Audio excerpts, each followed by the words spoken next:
We learned about resonance. Now we're going to focus on resonance in an air column. And what an air column is, you can think of it as maybe like a pipe. If we have sound travel through a closed off kind of pipe area or long longitudinal area, it will, we can actually use some more mathematics to understand how it will interfere with itself and how it will pass through that column. There are two types of air columns. One is a closed air column. This is an air column where we have no open end at one end, so it's literally closed off. So we'll have our sound wave bounce off of the one end of the air column and return and cause some interference that way.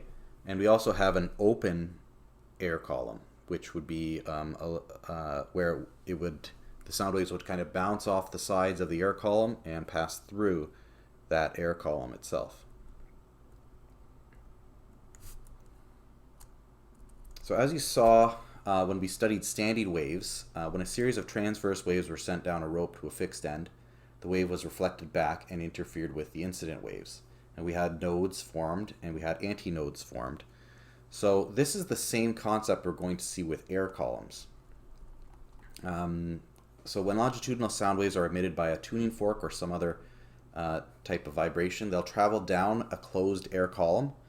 They'll hit the end of that air column and then they will reflect back. And they will form a node at the bottom of the column. And resonance occurs when the column is about a quarter wavelength in length. This is because at the location of the first maxima, the antinode would be at a quarter of the length. So you can see here, if we have a very short 1/4 wavelength air column, we'll have a node at this end, and our first antinode occurs right there at a quarter wavelength. So if that's the case, if we have it at a quarter wavelength where the antinode occurs, then what are the next two resonant lengths for a closed air column? So where would the next two antinodes occur? So if the first antinode occurs at a quarter wavelength, then, and we know that each antinode is half a wavelength in length, we have to add half to a quarter, that gets us to 3/4. And then add half to 3/4, that gets us to 5/4 of a wavelength, and so on and so forth. So it would be 7/4 for 7/4 of a wavelength for the third to occur, 9/4 of a wavelength for the next subsequent antinode to occur, and so on and so forth. Resonant lengths in closed air columns start at a quarter lambda and increase by half lambda after that. So that's what you'll need to know for resonance in closed air columns. So for closed air columns, you can copy this down. That's a column of air closed at one end.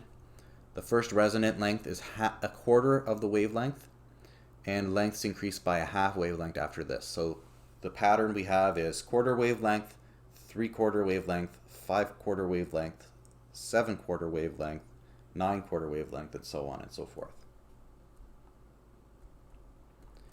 Here's a question. It says, a vibrating tuning fork is held near the mouth of a column filled with water.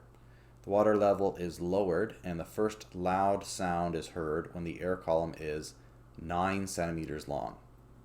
So what is the wavelength of the sound? Well, if the first loud sound happens when we're at 9 centimeters, that means that that would be a quarter wavelength. So just using our calculator here, if 9 is a quarter wavelength, then we would have to take 9 and divide it by 0.25 to find out what our wavelength is, and it's 36 centimeters.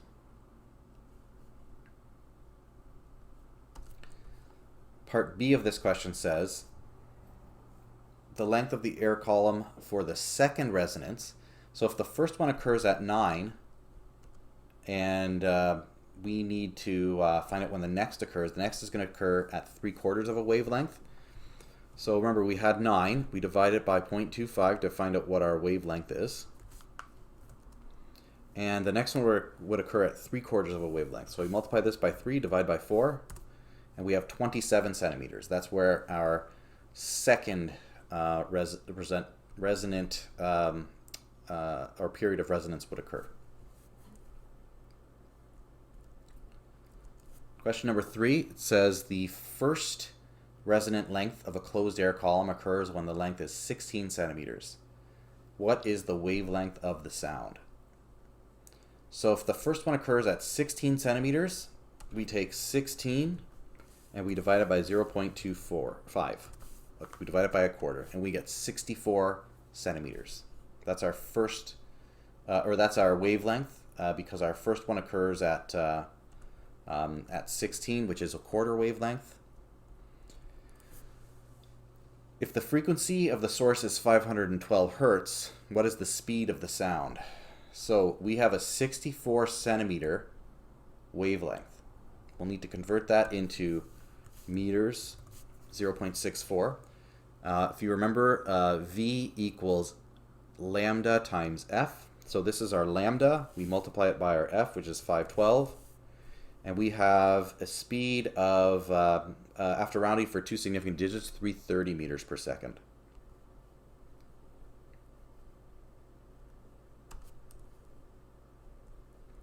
Another practice question, when water is added to a bottle, what happens to the pitch of the sound as the water is added? So we're essentially decreasing the length of the air column.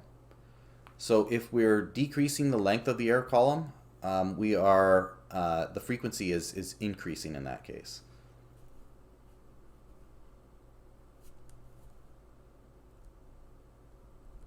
So there's also open air columns that I mentioned earlier.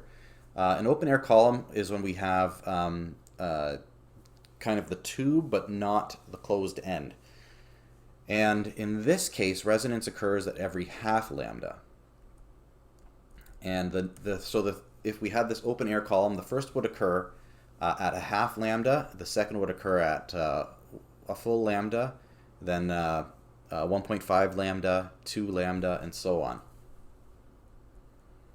So resonant lengths in an open air column start at 1/2 lambda and increase by half lambda after that. So here's your open air column. You can copy this down to understand how an open air column works in terms of when the resonant frequencies occur. An organ pipe, 3.6 meters long and open at both ends, produces a musical note at its fundamental frequency. What is the wavelength of the note produced? So if the note is at its fundamental frequency, that means that it's occurring at the half wavelength. So we divide 3.6 by 1/2 and we get 7.2. I don't need to show that in the calculator. I think you know how to do that part. So now we're asked, what is the frequency if the speed of the sound is 346? So rearranging the universal wave equation, V equals F lambda to F equals V over lambda, that's 346 divided by 7.2, and we have 48 hertz as our frequency.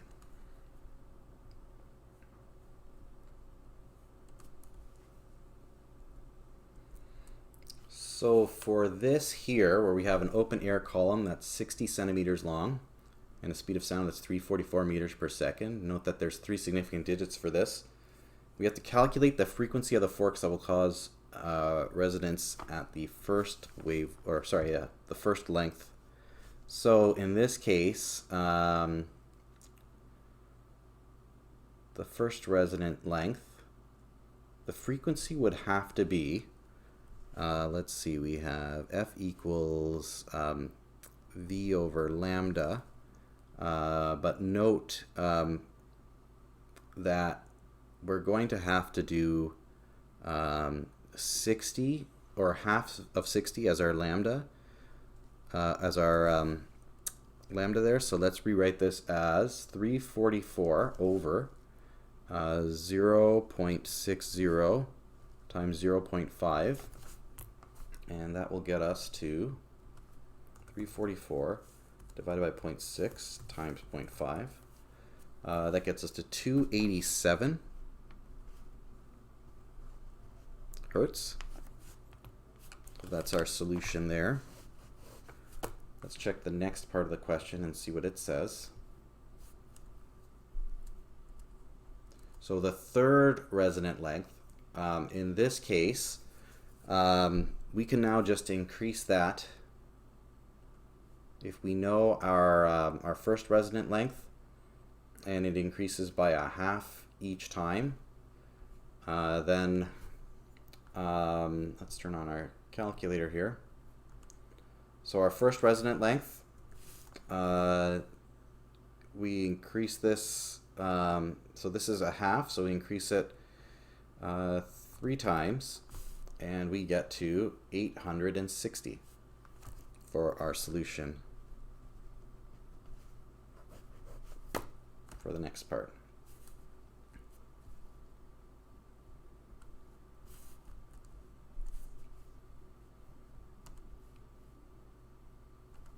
Turn that off.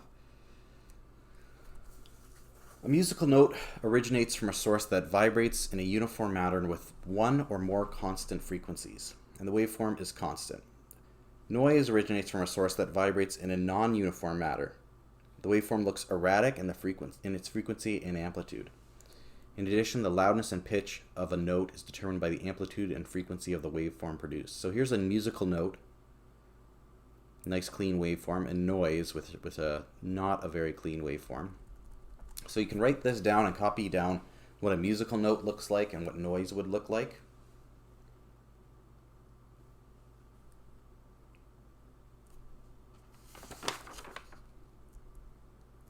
So obvious applications of resonant frequency in air columns would be musical instruments. And this could be all types of musical instruments: wood pieces, wind instruments. Music is produced by striking stringed instruments, or blowing or plucking strings. Percussion instruments also. The woodwinds are essentially air columns as well. So these are all the types of things that you would see as applications. In some wind instruments, such as the pipe organ, it's really easy to see. You have those air columns. The whole instrument itself is made of air columns. Human voice is a fascinating instrument as well. And there's 3 main parts. There's the source of the air, which is your lungs, the vocal cords, or your larynx, which is your vibrating part. And then there's the resonators, which is your throat, your mouth, your nasal cavity, your pharynx. This is how we create sounds using our mouth. And essentially, it could be an air column as well. So as the musicians in an orchestra warm up, do the frequencies of the following instruments rise or fall?